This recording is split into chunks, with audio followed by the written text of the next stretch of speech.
يبين الله لكم أن تضلوا والله بكل شيء عليم. Assalamualaikum warahmatullahi wabarakatuh. Bismillah, walhamdulillah, wassalatu wassalamu ala rasulillah, amma ba'd. Saudara seiman yang dimuliakan oleh Allah, kembali kita berjumpa pada silsilah pembelajaran dasar ilmu waris. Pada materi sebelumnya, kita membahas mengenai pengertian ilmu faraid dan hukum mempelajarinya. Apa hukum mempelajarinya? Ya, betul. Hukum mempelajarinya adalah fardu kifayah. Sebutkan jumlah dalil yang menjadi poros pembelajaran ilmu waris. Ya, ada 4. 3 dari ayat, betul sekali, dan 1 dari hadis. Ayat 11, 12, dan 176 dari surat An-Nisa, dan hadis yang berbunyi Alhiqul fara'idha bi ahliha fama abqatil fara'idhu fahuwa li awla rajulin dzakar. Ahsantum barakallahu fik.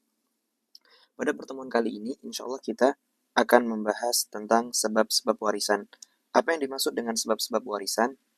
Yang dimaksud dengan sebab-sebab warisan adalah sebab-sebab yang membuat seseorang itu mendapatkan waris. Kapan seorang itu mendapatkan waris dan apa saja sebabnya? Para ulama mengatakan sebab-sebab waris ada 3. Ini yang disepakati oleh para ulama. Yang pertama adalah nikah. Yang dimaksud dengan nikah itu hanya cukup akad. Oleh karenanya jika ada seorang yang baru akad menikah, belum sampai bergabung, belum sampai ditemukan di satu ruangan, kemudian salah satu pasangannya meninggal, maka dia mewarisi. Seorang suami mewarisi dari istrinya yang baru dia nikahi tadi pagi, meskipun dia belum bercampur di malam harinya, apabila istrinya meninggal, dan sebaliknya. Ini yang pertama, yaitu nikah. Dan yang dimaksud dengan nikah cukup akad. Yang kedua, nasab.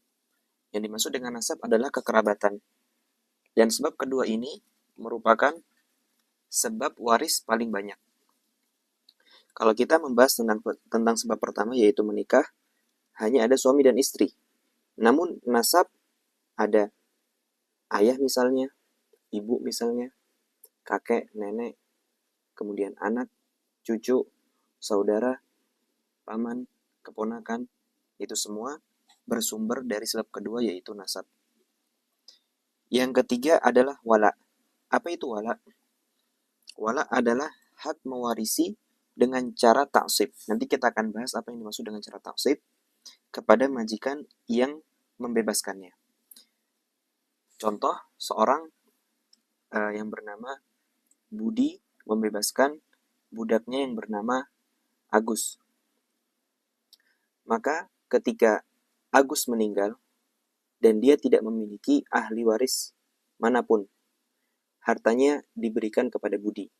Karena Budi merupakan mantan majikan yang pernah membebaskannya. Dahulu Aisyah memiliki sahabat yang bernama Barirah. Barirah merupakan budak dari keluarga, dan Barirah mengadakan akad mukatabah. Artinya dia membayar seperti menyicil untuk membebaskan dirinya sendiri kepada majikannya tersebut. Kemudian Aisyah menawarkan diri kepada Barirah. In ahabba ahluki an a'uddaha wa yakuna wala'uki li fa'altu, kata Aisyah. Wahai Barirah, jika majikanmu itu mau aku ikut membayar, tapi walakmu, artinya hak mewarisi dengan cara wala, itu untukku, maka aku akan bantu bayarkan, kata Aisyah. Namun, singkat cerita, majikannya Barirah menolak, dan akhirnya ceritanya sampai ke Rasulullah SAW, dan Rasulullah menolak syarat ini. Artinya majikannya ingin Aisyah bantu membebaskan, namun walaknya tetap kepada majikan yang lama itu.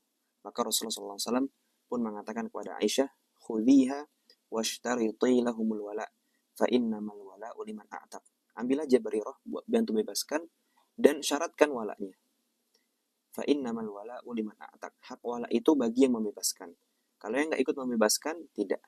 Ini dalil bahwasanya wala merupakan sebab waris. Tentu walak sekarang sudah tidak begitu relate di kehidupan kita. Wassallallahu wasallam ala nabiyina Muhammadin wa ala alihi wa sahbihi ajma'in walhamdulillahi rabbil alamin.